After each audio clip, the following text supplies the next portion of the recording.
Dan Gerstein. I know him personally. He's a good guy, but he's made the mistake of working for Joe Lieberman many, many times in high-level positions, chief of staff, etc. And often when I read his articles in Forbes, they drive me crazy. Okay. But this time, he has a brilliant article. He is supporting what they call the half tax, and he's supported this in the past. On this tax day, he's saying the Tea Parties and everybody else is getting misdirected. They're missing the real story. The real story is, in the big banks that were supported by TARP money, those same bankers have now paid back some of the TARP money while they still continue to get money funneled over to them with low interest rates, guarantees, etc. Okay, but you know how much bonuses they made this year? $20 billion.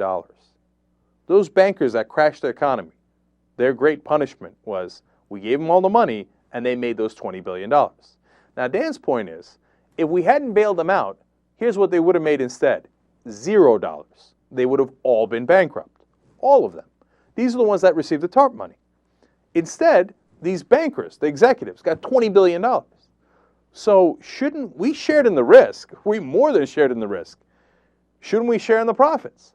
So Jim Webb, Democratic senator from Virginia, has proposed to tax 50% of all bonuses above $400,000. Not their salaries.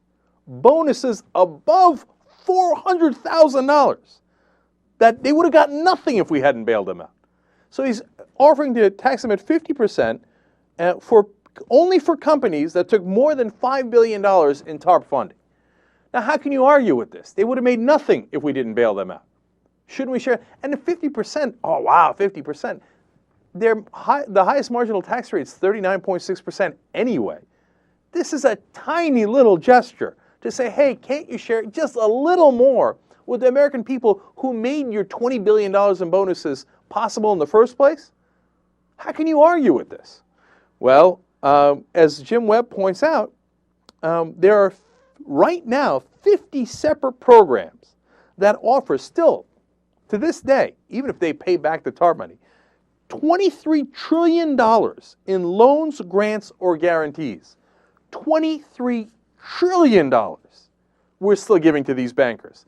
And not necessarily directly, but in loans, grants, and guarantees, which are very, very valuable. They wind up with putting billions of dollars in their pockets. That's why they got those bonuses.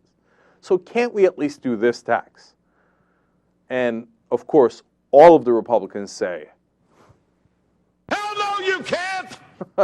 And the problem is, a lot of the Democrats don't want to do it, including Chuck Schumer, who's from New York, has a lot of these bankers donate to him, and they're in the city of New York. And so the real issue is, will Harry Reid bring it up? Because if Harry Reid brings it up, who's going to vote against this? I mean, I guess the Republicans, because they're crazy, they'll vote against it. But, I mean, if you want to get reelected, I mean, this is saying, no, I want the bankers to keep all the bonuses even though we made it possible. Above $400,000. No, it's political madness to vote against this. But that's why the real issue is, will Harry Reid even bring it up? Or will he do a solid to some of his Democratic friends who also don't want to bring it up, who don't want to hurt their banker friends? So we'll see. If Harry Reid really wants to be tough on reform and he wants to be tough on the bankers, I think this is a very small gesture, but it would actually directly affect those guys' paychecks, the ones that they then funnel back to the politicians. Let's see what you got, Harry. Are you going to bring it up to a vote? Because I'd love to see how they vote on this. Great point by Dan. Great bill by Jim Webb.